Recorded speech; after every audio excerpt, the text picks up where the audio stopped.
السلام علیکم ورحمۃ اللہ وبرکاتہ۔ نحمده ونصلی علی رسولہ الکریم، اما بعد فقد قال اللہ تعالی فی شان حبیبہ ان اللہ وملائکتہ یصلون علی النبی یا ایھا الذین آمنوا صلوا علیہ وسلموا تسلیما۔ اللہم صل علی سیدنا وشفیعنا وحبیبنا ومولانا محمد بعدد كل داء ودواء وبعدد كل علة وشفاء۔ رب اشرح لي صدري ويسر لي أمري واحلل عقدة من لساني يفقهوا قولي واجعل لي وزيرا من أهلي۔ ربنا زدنا علما نافعا وحكمة تامة۔ اللهم افتح لنا أبواب الخير والسعادة والبركة واليمنة۔ اللهم أرنا الحق حقا وارزقنا اتباعه وأرنا الباطل باطلا وارزقنا اجتنابه برحمتك يا أرحم الراحمين والحمد لله رب العالمين۔ بزرگان محترم، عزیزان گرامی قدر، عزیز دوستو، صاحب، سورہ یوسف کی پوری تفسیر بیان کرنا بہت ہی مشکل ہے۔ اس کے اندر کئی پہلو ہیں، کئی واقعات ہیں، ایک ایک بات کئی پہلوؤں سے جڑی ہوئی ہے۔ اس کی تفصیلات پر کما حق پوری طریقے سے احاطہ کرنا بہت ہی مشکل ہے۔ اس میں سے آج کی اس نشست میں دو تین باتوں کی طرف وضاحت کرتے ہوئے، اشارہ کرتے ہوئے میں اپنی بات کو مکمل کروں گا۔ یہ اس وقت کی بات ہے جب کہ حضرت یعقوب علیہ السلام اپنے بچوں کو دوبارہ مصر بھیج رہے ہیں غلہ و اناج لے آنے کے لیے۔ اس سے پہلے چند بچے، ان کے تو 11 فرزند تھے، ایک بنیامین تھے جو حضرت یوسف کے سگے بھائی تھے۔ پہلی مرتبہ جب گئے تو بنیامین کو چھوڑ کر چند بھائی گئے تھے۔ حضرت یوسف پہچان لیے کہ یہ میرے بھائی ہیں، تو بڑا اکرام کیے، اعزاز کیے، لیکن ظاہر نہیں کیے کہ میں تمہارا بھائی ہوں۔ پھر ان سے حالات پوچھنے کے بعد ایک بات یہ کہی تھی کہ آپ کے باپ یعقوب ہیں اور ایک بھائی بھی ہے آپ کا، اس کو بھی لے آئیے۔ تو دوسری مرتبہ جب یہ لوگ آئے تو حضرت یوسف کے سگے بھائی تھے وہ بنیامین، ان کو لے کر آئے۔ حضرت یوسف علیہ السلام اپنے سگے بھائی کو عرصے کے بعد دیکھے تھے، اسے اپنے پاس روک لیے۔ چنانچہ یہ پھر واپس ہو گئے اور الزام رہا، ملزم ثابت ہوئے، جرم نکلا، ان کو کسی نہ کسی طریقے سے روک لیے۔ وہاں جانے کے بعد پھر یعقوب علیہ السلام اور سارے مل کر ایک فیصلہ کیے کہ نہیں، پھر بچوں کو بھیجنا چاہیے، غلہ وغیرہ اناج لے کر آنا ہے۔ تو 2-3 سفر ہوئے کنعان سے مصر تک۔ پہلے صرف 3-4 بھائی گئے، دوسری مرتبہ حضرت یوسف کے سگے بھائی کے ساتھ سفر ہوا، انہیں وہاں روک دینا پڑا، رکا لیا گیا، یہ واپس آ گئے۔ بہت کچھ کہا کہ نہیں ان کو چھوڑ دیجئے، یہ کیجئے، لیکن نہیں ہوا معاملہ، واپس آ گئے۔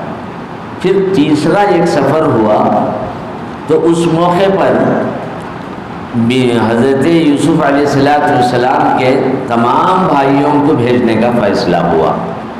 حضرت یعقوب علیہ السلام نے کہا کہ اچھی بات ہے، تم جاؤ، غلہ و اناج لے آؤ۔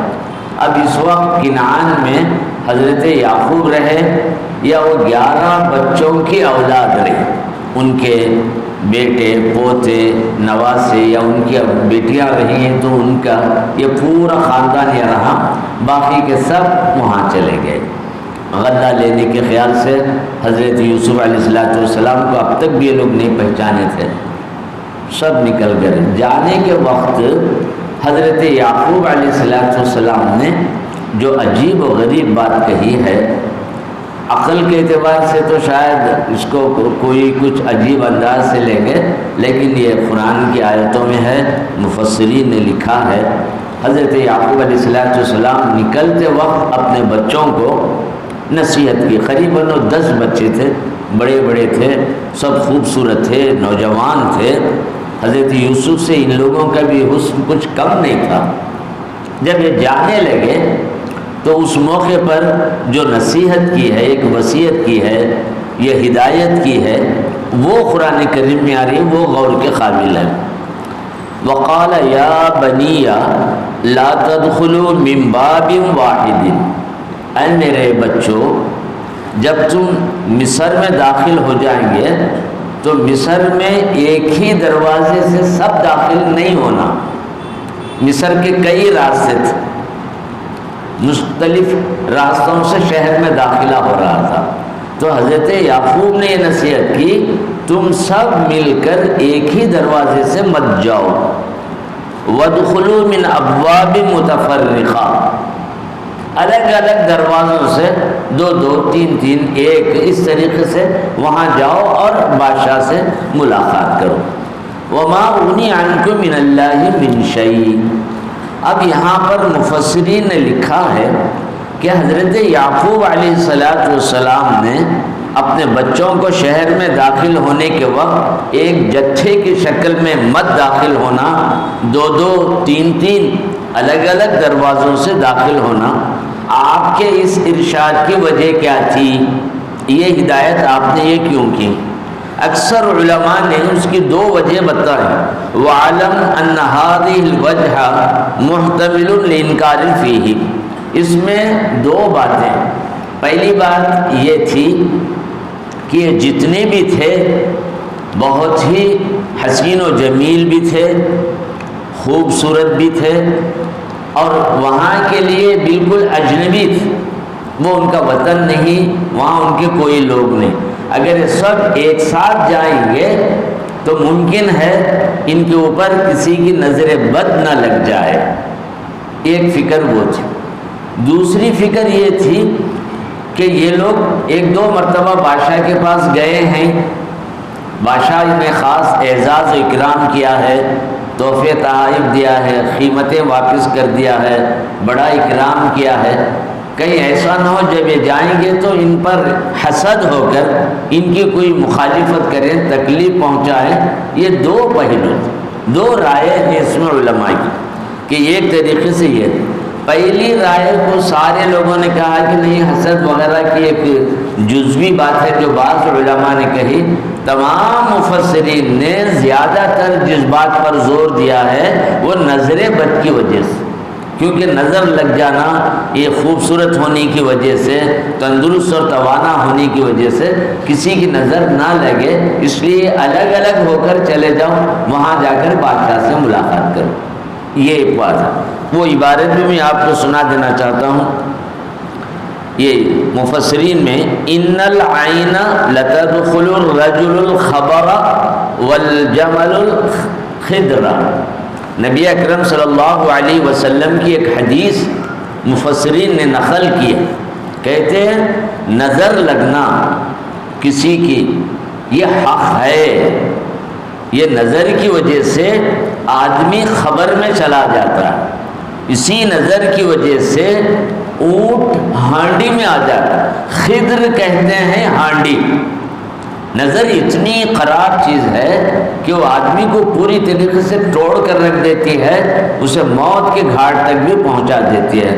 تو حدیث کے یہ جملے، پھر میں حدیث سنا دیتا ہوں برکت کے طور پر کہ ان جملوں کو سننا بھی ثواب ہے۔ ان العین، عین کہتے ہیں نظر بد، بد نگاہی۔ لتدخل الرجل الخبر، یہ کیا کرتی ہے؟ آدمی کو خبر تک پہنچا دیتی ہے، اتنے حالات اس کے اوپر طاری ہو جائے نظر بد کی وجہ سے، یہاں تک کہ وہ مر کر چلا جائے، خبر میں پہنچ جائے۔ یہ ایک بات۔ پھر اونٹ کی مثال بھی اسی حدیث میں ہے، اونٹ اتنا طاقتور ہے لیکن نظر بد کی وجہ سے اونٹ ہانڈی میں آ جائے گا، چھوٹی سی ہنڈی جو کہتے ہیں اس کے اندر آ جائے. مطلب یہ ہے کہ اس طریقے سے نظر لگ کر آدمی پوری طریقے سے یہ ہو جاتا ہے. پھر ایک دوسری بات یہ ہے کہ رسول اکرم صلی اللہ علیہ وسلم بھی نظر بد کو مانتے تھے. ایسی بات نہیں کہ بعد کے لوگوں نے اس قسم کی باتیں لکھ دی ہیں، نظر ہے، نظر بد لگ گئی ہے، بد نگاہ، ایسی بات نہیں. خود رسول اکرم صلی اللہ علیہ وسلم بھی نظر بد کو مانتے تھے، اور خود آپ صلی اللہ علیہ وسلم حسن اور حسین جب دونوں چھوٹے تھے ان کو بلا کر نظر بد کی دعا پڑھ کر ان پر دم کرتے تھے. وہ عبارت جو میں آپ کو سناتا ہوں. نبی اکرم صلی اللہ علیہ وسلم جو دم کرتے تھے، اعوذ بکلمات اللہ التامات من کل شیطان وہامۃ ومن کل عین لامہ. تین چیزیں اس دعا کے اندر ہیں. پہلی چیز یہ ہے شیطان کے شر سے میں ان بچوں کو بچا دوں. بچے چونکہ حسن حسین تھے اس لیے وہاں حسین کا ذکر ہے. جس کسی کو بھی دم کر رہے ہیں تو ان جملوں کا مطلب یہ ہے کہ اللہ ان کو شیطان کے اثر سے بچے. ہامہ کہتے ہیں جیسے بلا یا مصیبت یا اور چیزیں ہوتی ہیں خطرناک چیزیں، ان کے اثرات سے بھی اسے اللہ تبارک و ہامہ. پھر تیسری چیز من کل عین لامہ. آنکھ، عین کے معنی یہاں آنکھوں کے، لامہ ملامت کرنے والی بری نظر، بد نگاہ کے اثر سے تو بچا لے. تو یہ حضور اکرم صلی اللہ علیہ وسلم کی دعا ہے جو حضرت حسن اور حضرت حسین کو پڑھاتے. یہ صرف حسن حسین تک ہی معاملہ محدود نہیں رہا. صحابہ کرام ہو، عام صحابیات ہو، صحابی خواتین اپنے گھروں میں بھی اپنے بچوں کو انہی کلمات کے ساتھ پڑھ کر دم کرتے تھے. اعوذ بکلمات اللہ التامات من کل شیطان وہامۃ ومن کل عین لامہ. حضور اکرم صلی اللہ علیہ وسلم نے نظر بد سے بچنے کے لیے ایک تعلیم بھی دی. جب آپ کسی کو دیکھتے ہیں وہ آدمی اچھا لگ رہا ہے یا کسی کی چیزیں تمہیں پسند آ رہی ہیں، گھر ہے، اس کے بچے ہیں، یہ اس کی چیزیں ہیں، تو ان چیزوں کو دیکھ کر تعجب کے ساتھ بد نگاہ سے ہرگز مت دیکھو. تمہاری آنکھوں کا اثر ان پر ہوتا ہے، بلکہ ان چیزوں کو سلامت رکھنے کے لیے، اس آدمی کو بچانے کے لیے، ان بچوں کو بچانے کے لیے، اس کے گھر کی چیزوں کو، اس کی نعمتوں کو، اس کے پاس جو کچھ کے ساز و سامان ہیں ان کو، کسی کے پاس اچھی کار ہے، کسی کے پاس بہترین گاڑی ہے، کوئی بنگلہ ہے، جب آپ دیکھ رہے ہیں تو فوراً نگاہ ایسی مت ڈالو اس کی تباہی یا برائی یا یہ خراب ہو جائے، اس قسم کے جذبات نہ رکھو، بلکہ کیا کہو، وہ دعا بھی اس تفسیر میں وہ آئی ہے. یا رسولنا سلام، یا حبیبنا سلام، یا رسولنا سلام، یا حبیبنا سلام. വാനമെന്ന ഭൂമിയെന്ന എല്ലാം അവർ ഒളിതാൻ, ഏഴിക്കടൽ എട്ട് ദിശை എല്ലാം അവർ വഴിதான். செடியில் ரோஜா இருப்பதனால் செடியே அழகாய் மாறியது, உள்ளத்தில் நபிகள் இருப்பதனால் உள்ளம் அழகானது. அரபிய நாட்டு அதிபதியாய் உமரே கத்தார் தளபதியும் தங்களின் அடிமை என்றுரைத்தால் தன்னிலை மறந்திடுவாய். யா ரசூலனா சலாம், யா ஹபீபனா. تبارک اللہ احسن الخالقین اللہم بارک فیہ. یہ جملے کہنے کا مطلب ہے. ان جملوں کا مطلب کیا ہے؟ اللہ برکت دے. برکت دے کا معنی یہ چیز اس کی ضائع نہ ہو، یہ محفوظ رہے، اسے بھی کام آئے اور لوگوں کو بھی کام آئے. جو نعمتیں اس کے پاس ہیں وہ تباہ نہ ہو، برباد نہ ہو. یہ دولت مند ہے تو کنگال نہ ہو، صحت مند ہے تو بیمار نہ ہو، اچھا آدمی ہے، کچھ دینے دلانے والا ہے تو اس قسم کی مصیبتوں میں نہ پھنسے. برکت کا لفظ بہت وسیع، گویا وہ اور اس کی ساری چیزیں، اس کے اہل و عیال، اس کا گھر بار، ساری چیزوں کے اندر تو اے اللہ برکت دے اور اتنی حفاظت فرما۔ تبارک اللہ احسن الخالقین، احسن الخالقین نے سب کچھ عطا کیا ہے۔ اللہم بارک فیہ، آخر کا جملہ بہت اہم ہے اس دعا کا۔ یہ کہنے کے بعد آپ یہ بھی دعا کرنا ہے اللہ تمہاری ان چیزوں میں برکت دے، تمہاری عمر میں، تمہارے بچوں میں، تمہارے گھر میں جو نعمتیں ہیں، تمہارے پاس جو سامان ہے، اللہ ان کے اندر برکت دے اور ان کو محفوظ رکھے۔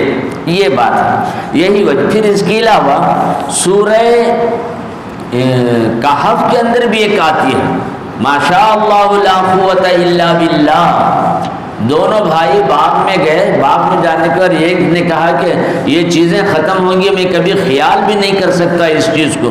دوسرے نے کہا تمہیں ایسا نہیں سوچنا چاہیے، اللہ نے تمہیں بہت کچھ دیا ہے۔ دو بھائیوں کا قصہ سورہ کہف میں آتا ہے۔ ایک دولت مند تھا، باغ تھا، دنیا جہاں کی چیزیں اس کے اندر تھی، تو وہ جب جا رہا تھا تو اس نے کہا کہ تم یہ ایسا مت داخل ہو جاؤ، بلکہ یہ کہو ما شاء اللہ لا قوت الا باللہ۔ یہ سب اللہ تبارک و تعالیٰ کی عطا ہے، وہ جس کو چاہتا ہے عطا فرما۔ ان جملوں کو پڑھو، لیکن اس نے ان جملوں کو پڑھا نہیں، یہ کہا کہ نہیں یہ چیزیں ختم نہیں ہو سکتی، یہ میری یہ محنت سے ہے، یہ ہے، طرح طرح کی باتیں کرے اندر داخل ہوا۔ نتیجہ یہ ہو کہ تند و تیز آندھیاں آ گئیں اور وہ گھبرا کر دونوں واپس باہر آ گئے۔ دوسرے دن جا کر دیکھتے ہیں تو باغ کی کوئی چیز باقی نہیں ہے۔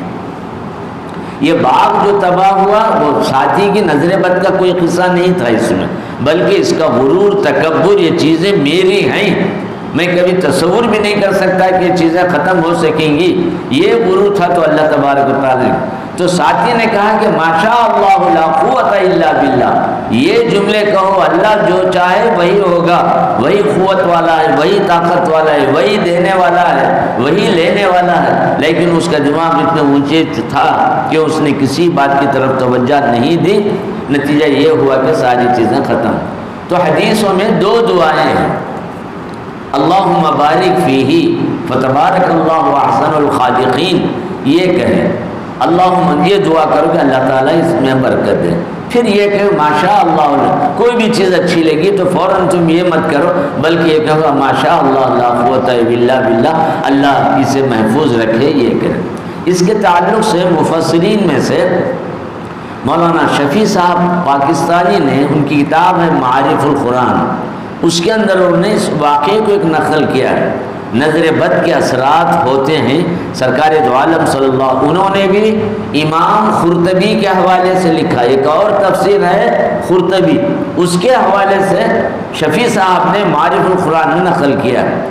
چنانچہ انہوں نے ایک واقعہ نقل کیا ہے، صحابہ کرام میں ایک صحابی تھے ابو سہل ابن حنیف، یہ ایک موقع پر سفر کا موقع تھا، جہاد کے لیے جا رہے تھے، کوئی اور موقع تھا، صحابہ کرام پڑاؤ ڈالے ہوئے تھے وہاں تھے۔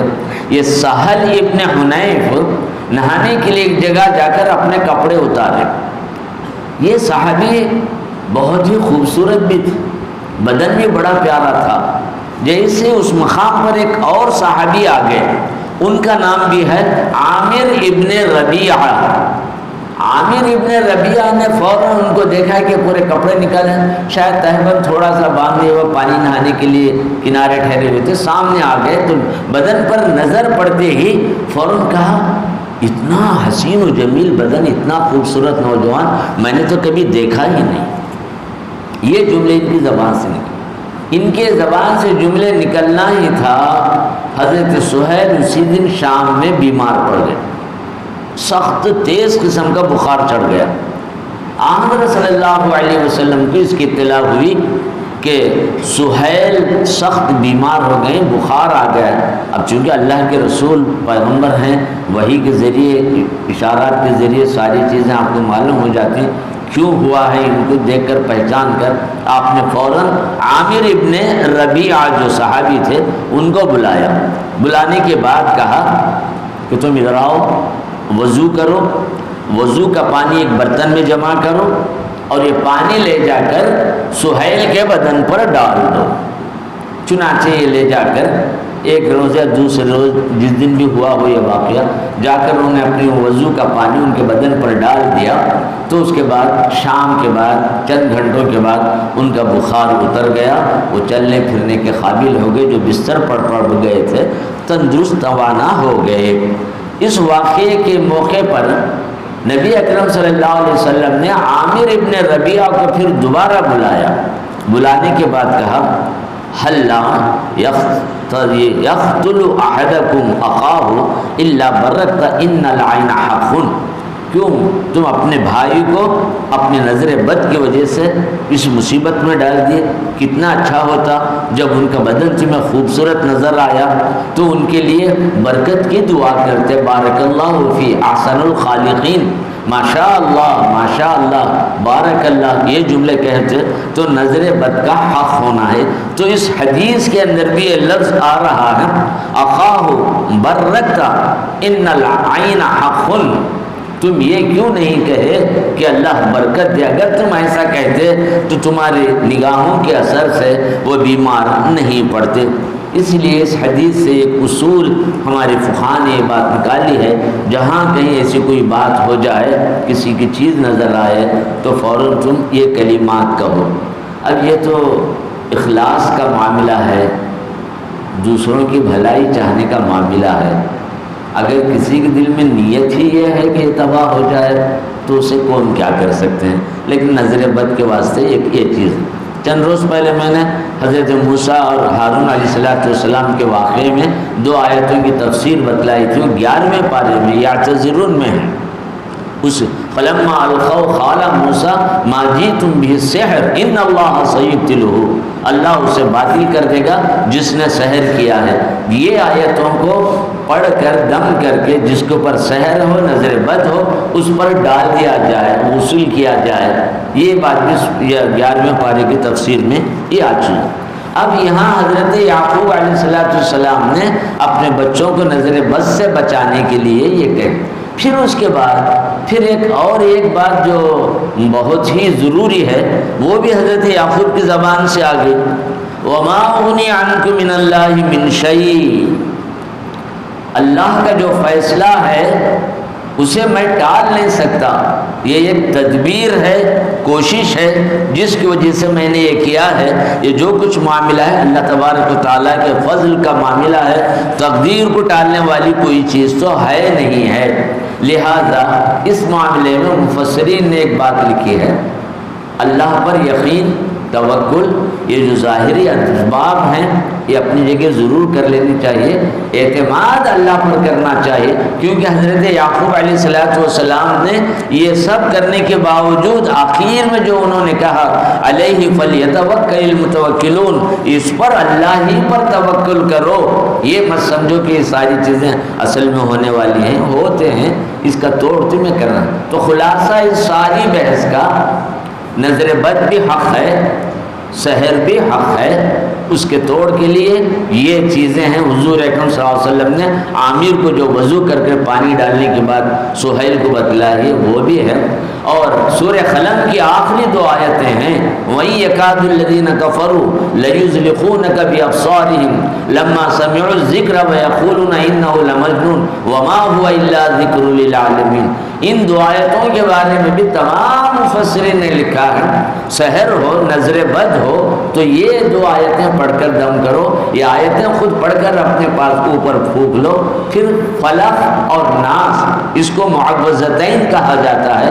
لبید ابن عاصم نے جب حضور پر سحر کیا تو یہی 2 صورتیں اس وقت سحر توڑنے کے لیے آئے تھے، وہ تفسیر میں نے پوری وضاحت کے ساتھ وہاں بتلا دیا۔ تو یہ حضرت یعقوب علیہ السلام نے اپنے بچوں کو اس طریقے سے بھیجا۔ تو اس سے یعقوب علیہ السلام سے ایک بات یہ ہوئی، اپنی نعمتوں کو علانیہ سب کے سامنے ظاہر بھی نہ کرو، پتہ نہیں کس کی نظر کیا ہے کہ وہ چیزوں کے لیے نقصان ہوگا، اپنی چیزوں کو نظروں سے چھپائے رکھنا، جتنا ضرورت ہے اتنا اظہار کرو، یہ بھی ایک حکمت کی بات ہے، اس میں اور کوئی چیز بات۔ اور حضرت یوسف علیہ السلام کی اس تفسیر میں ایک بات یہ آ رہی ہے کہ جب حضرت یعقوب علیہ السلام اپنے پاس رہ گئے تھے، یہ سارے بچے وہاں گئے، وہاں جانے کے بعد یوسف علیہ السلام نے ان کو پہچان لیا، گفتگو ہوئی، اس کے بعد حضرت یوسف علیہ السلام نے کہا کہ اذهبوا بقمیصی ھذا فالقوه علی وجه ابی یاتی بصیرا۔ سب گفتگو ہونے کے بعد جب اپنے بھائیوں کو رخصت کر رہے تھے تو کہا کہ میں اپنی خمیص دے رہا ہوں۔ اس وقت ان کے بدن پر وہ خمیص تھی، جھبا جس شکل کا بھی رہا ہو، فوراً انہوں نے نکالا، یہ لے جاؤ ابا کے چہرے پر ڈال دو، ان کی جو بینائی چلی گئی ہے وہ لوٹ آئے گی۔ چونکہ حضرت یعقوب علیہ السلام بالکل اتنا بیٹے کے اندر اتنا غمزدہ رہے تھے کہ ان کی آنکھ کی روشنی ہی چلی گئی تھی۔ یہ خمیص انہوں نے دیا۔ اب یہ خمیص کیا تھی؟ یہ وہ خمیص تھی جب حضرت یوسف علیہ السلام کو کنویں میں ڈالا گیا تھا تو وہ خمیص وہی تھی ان کے بدن پر۔ بعض مفسرین نے لکھا ہے یہ وہی خمیص تھی جو ان کے پردادا حضرت ابراہیم علیہ السلام جب آگ میں ڈالے گئے تو وہ خمیص پہنے ہوئے تھے، وہ آگ نظر کچھ جلا نہیں سکی، تو وہ خمیص حضرت یعقوب کے پاس آئی، پھر حضرت یوسف تک پہنچی۔ حضرت یوسف علیہ السلام وہ اس کو پہنے رکھے تھے، وہی خمیص نکال کر انہوں نے دے دیا، یہ لے جا کر میرے والد کے چہرے پر ڈال دو۔ جب یہ نکلے قریباً 8 دن کا فاصلہ ہے کنعان کو اور مصر کو، جب دونوں یہاں سے نکلے درمیان میں ہیں، حضرت یعقوب علیہ السلام وہاں بولے انی لاجد ریح یوسف، مجھے یوسف کی بو آ رہی ہے۔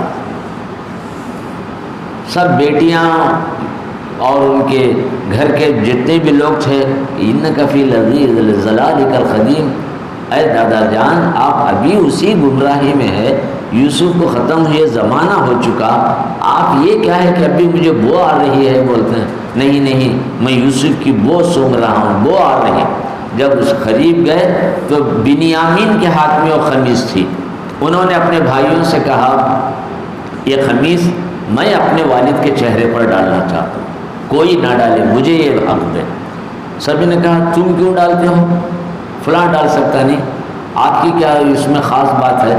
تو بنیامین نے کہا تمہیں یاد ہے یا نہیں ہے جب حضرت یوسف علیہ السلام کے بدن سے ہم کپڑے نکال کر بکری کا خون لگا کر ان کو ادھر کنویں میں پھینکنے کا پورا منصوبہ بنائے، اور یہ خمیص لے جا کر باپ کو جو تکلیف دینے والا تھا میں تھا، بنیامین لے گئے تھے وہ۔ اب جیسے وہ حضرت یعقوب نے دیکھا کہ یہ دیکھو بھیڑیا آیا، یوسف کو کھا لیا، یہ انہی کا شرٹ ہے، خون سے لگا ہوا، حضرت یعقوب علیہ السلام پہچان گئے یہ لوگوں کی ایک سازش معلوم ہوتی ہے، پھر بھی آپ صبر کر کے خاموش رہے۔ تو گویا باپ کو میں نے تکلیف دی تھی، یوسف کی خمیص لے جا کر ان کو بکری کا خون لگا کر لے کر گئے تھے، لیکن بہتر ہے آپ مجھے دے دیجئے، جب میں تکلیف دیا آج میں ان کو راحت دینا چاہتا ہوں، اس کی تلافی ہو جائے، یہ میری خواہش ہے۔ تو بھائیوں نے کہا ٹھیک ہے جب تمہاری اتنی خواہش ہے تو یہ خمیص تم ہی لے لو، تم ہی لے جا کر ڈالو۔ تو بنیامین سب سے پہلے لے جا کر، سب مل کر ہی گئے لیکن ڈالا بنیامین نے آپ کے چہرے، جیسے ہی ڈال دیا تھوڑی ہی دیر کے بعد حضرت یعقوب علیہ السلام کی آنکھوں میں روشنی آ گئی اور آپ دیکھنے لگے۔ اب یہ قرآن کی آیت ہے، ایسا نہیں کہ وہ کوئی حدیث کی بات ہے، وہ ضعیف حدیث ہے، یہ کسی بزرگ کا قول ہے، وہ من گھڑت کہانیاں ہیں، ایسی بات نہیں۔ واقعتاً اللہ تبارک و تعالیٰ اپنی قدرت کاملہ سے جو چاہے کر سکے۔ انبیاء کی چیزوں کے اندر برکتیں ہوتی ہیں، تاثیر ہوتی ہے۔ حضور اکرم صلی اللہ علیہ وسلم کے واقعات میں بھی ایسے کہ آپ کا جھبہ مبارکہ تھا، اسماء رضی اللہ تعالیٰ عنہ کے پاس تھا، حضور کی وفات جب ہوئی تھی وہی جھبہ آپ کے بدن پر تھا، وہ جھبہ انہوں نے اٹھا کر اپنے پاس رکھ لیا تھا۔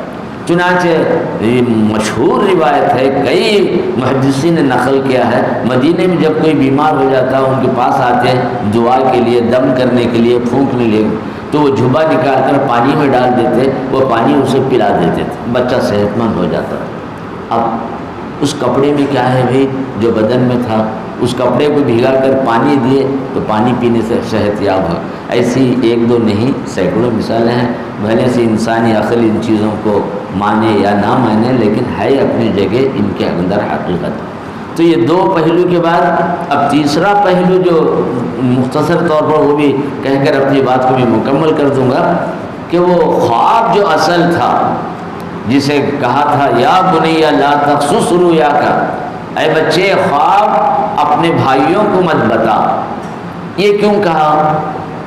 بھائی حسد میں مبتلا ہیں، یہ جو کچھ کہیں گے وہی تعبیر ہو جائے گی۔ اس موضوع پر بہت سارے لوگوں نے، مفسرین نے اور خواب کی تعبیر بیان کرنے والوں نے، علماء نے بہت کچھ وضاحتیں کی ہیں۔ یہ یعقوب علیہ السلام نے ایسا کیوں کہا؟ اس لیے کہ جو آدمی حسد میں مبتلا ہے، دشمن ہے، دشمنی سے انہیں جو بھی بات کہے گا فوراً وہی تعبیر ہو جائے گی۔ اس لیے خواب ایسے آدمی کے سامنے نہ بیان کریں جو آپ کا مخالف ہے۔ پھر دوسری بات، ایسے آدمی کے سامنے بیان نہ کریں جسے خواب کا علم ہی نہیں ہے، جاہل قسم کا ہے، تو اپنے طریقے سے جو بول دے گا وہی ہوگا۔ اب یہاں جو اس کی زبان سے نکل رہا ہے یہ وہی ہوگا۔ یہ کیا معنی ہے کہ حضرت یوسف علیہ السلام کے سامنے جن لوگوں نے خواب دیکھا، خواب بھی نہیں دیکھا تھا، تو قضی الامر الذی فیہ تستفتیان، حضرت یوسف نے کہا کہ نہیں، میں جو کہہ رہا ہوں وہی ہو کر رہے۔ تو اچھے معاملے میں بھی اس بات کا امکان ہے، اگر نیک آدمی کی زبان سے جو جملے نکل رہے ہیں تو نیک ہی بات کہے گا، لہذا وہ اچھے اثرات ہوں گے۔ برے آدمی کے سامنے کہیں گے، دشمن کے سامنے کہیں گے، حاسد کے سامنے کہیں گے، تو اس کی زبان سے جو جملے نکلیں گے وہی اس کی تعبیر ہے۔ اس کی وجہ یہ ہے کہ خواب کے بارے میں رسول اللہ صلی اللہ علیہ وسلم کی ایک حدیث بھی ہے کہ خواب آسمان اور زمین کے درمیان معلق ہے، جو آدمی اس کی تعبیر میں کہہ دے گا وہی ہو کر رہے گا۔ اس طرح کی روایتیں یہ بھی، اسی لیے تعبیر خواب کے تعلق سے یہ کہا ہے کہ خواب کے کسی کے سامنے بیان کر رہے ہیں بہت احتیاط سے کام لینا۔ اور دوسری بات یہ ہے، خواب بیان کرنے میں جو خواب دیکھیں وہی بیان کرنا چاہیے، اس میں جھوٹ ملا کر اپنے طرف سے بڑا چڑھا کر نہیں پیش کرنا چاہیے۔ کیوں؟ خواب نبوت کا 40واں حصہ الگ الگ انداز سے 46 کا ہے، کسی نے 41 کا، کسی نے 20 کا، تو گویا 40ویں حصے کا مطلب کیا ہے؟ نبوت کے 40 حصے کریں تو ان میں سے ایک حصہ خواب کا ہے۔ گویا خواب نبوت سے جڑا ہوا ہے، نبوت سچائی ہے، خواب بھی سچائی ہے، لہذا اس معاملے میں جھوٹ کو شامل مت کرو، یہ معنی ہوا۔ اس کے اندر یہی چیز ہے کہ اس کے اندر اس طریقے سے سچ بات کہیں۔ خواب مومن بھی دیکھتا ہے، کافر بھی دیکھتا ہے۔ چنانچہ حضرت یوسف علیہ السلام کے پاس جو دو لوگ دیکھے تھے کوئی مومن نہیں تھے، کافر ہی تھے وہ لوگ۔ یوسف کہا کہ سر پہ یہ ہے، میں بادشاہ کو پلا رہا ہوں، تو یہ کا خواب حضرت یوسف کی زبان سے سچا ہوا، دوسرے کے بارے میں وہی سچ۔ تو خواب دیکھنا صرف مومنوں کا کام نہیں ہے، کافروں کا بھی، فاسقوں کا، فاجروں کا، سب کے لیے بھی خواب ہے، لیکن اس کی تعبیرات کا معاملہ بالکل الگ تھلگ رہے گا۔ چنانچہ نبی اکرم صلی اللہ علیہ وسلم نے کہا لم یبخ من النبوۃ الا المبشرات، نبوت مکمل ہو چکی ہے۔ نبوت کے ذریعے کچھ باتیں غیب کی معلوم ہوتی تھیں، اطلاعات معلوم ہوتی ہیں، حضور بتلا دیتے تھے ایسا ہونے والا، یہ ہوگا یہ ہوگا۔ اب نبوت مکمل ہو گئی، اب آسمان سے کوئی آنے والی اطلاع نہیں ہے، نبی کے آگے سوال نہیں ہے، تو اب اللہ تبارک و تعالیٰ نے دو چیزوں کو باقی رکھا، ایک خواب کو رکھا ہے، ایک الہام کو رکھا ہے۔ الہام کہتے ہیں فرشتے کے ذریعے کسی کے دل میں بات کو ڈال دینا، یہ الہام قیامت تک یہ چیز رہے گی۔ دوسرا خواب ہے، خواب کے ذریعے سے اللہ تبارک و تعالیٰ اچھی اور بری جو بھی خبریں ہیں ہدایت ہے، آگاہ کرنا ہے، کسی کو معلوم کرانا ہے، تو یہ خواب کے ذریعے سے اللہ تبارک و تعالیٰ اس چیز کو باقی رکھا ہے۔ چنانچہ رسول اللہ صلی اللہ علیہ وسلم نے کہا لم یبخ من النبوت، نبوت مکمل ہو چکی، اب نبوت نہیں ہے لیکن مبشرات باقی ہیں۔ مبشرات یعنی خواب ہیں، یہ خواب نبوت سے جڑی ہوئی چیز ہے، جیسے نبوت سے اطلاعات ملتی تھی ایسے خواب کے ذریعے بھی اطلاعات ملتی رہیں گی۔ یہی وجہ ہے کہ اللہ تبارک و تعالیٰ نے خوابوں کے ذریعے سے حالات کو بتلانا، دیکھنے والے کے تعلق سے یا دوسرے کے تعلق سے۔ خود صحابہ نے پوچھا یا رسول اللہ یہ مبشرات کیا چیز ہیں؟ تو سرکار دو عالم صلی اللہ علیہ وسلم نے فرمایا الرؤیا الصالحہ اور الرؤیا الصادقہ، سچا خواب، نیک خواب جو آدمی اپنے لیے دیکھے۔ خود اللہ تبارک و تعالیٰ کسی بندے کو بتلا دے کہ تمہاری زندگی میں یہ ہونے والا ہے، کہ یہ واقعات ہوں گے، خود اللہ تبارک و تعالیٰ خواب کے ذریعے بتلا دے، یا کسی اور کے بارے میں بتلا دیا جائے گا۔ چنانچہ ایسے کئی واقعات ہیں، سرکار دو عالم صلی اللہ علیہ وسلم نے بھی ایسی بات خواب میں آ کر صحابہ کو بتلا دی۔ حضرت عمر نے خواب دیکھا، خواب میں آ کر یہ بات کہ حضور اکرم صلی اللہ علیہ وسلم احد کے موقع پر خواب دیکھتے ہیں، تلوار اٹھائے، تلوار ٹوٹ گئی ہے۔ پھر آپ نے دیکھا کہ گایاں ذبح ہو کر پڑ گئے ہیں، تو اسی موقع پر آپ نے فرمایا کچھ لوگ شہید ہو جائیں گے، حضرت حمزہ کی شہادت یہ ہوگی، احد میں ہمیں شکست ہو جائے گی۔ تو اس طریقے سے نبی کا خواب ہو، صحابہ کا خواب ہو، صالحین کا خواب ہو، یہ خواب صحیح ہوتے ہیں اور ان کی تعبیرات کو سمجھنا بہت ہی مشکل ہوتا ہے۔ اب خواب کی 3 قسمیں علماء نے بیان کی۔ ایک خواب لمۃ من الرحمن، رحمان کی طرف سے جو آنے والا ہے، یہی رؤیا صادقہ ہے، یہی رؤیا صالحہ ہے، اس کے ذریعے سے اللہ تبارک و تعالی حالات کو آئندہ بتلا۔ حضرت عائشہ صدیقہ رضی اللہ تعالیٰ عنہ نے خواب دیکھا کہ آپ کے گود میں چاند آ کر گرا ہے، چاند اترا ہے، تو فوراً بتلا دیا گیا تھا کہ نہیں، حضور اکرم صلی اللہ علیہ وسلم کے نکاح میں تم چلے جاؤ گی۔ گویا یہ بشارت، ویسے ہی نکاح میں یہ آئی۔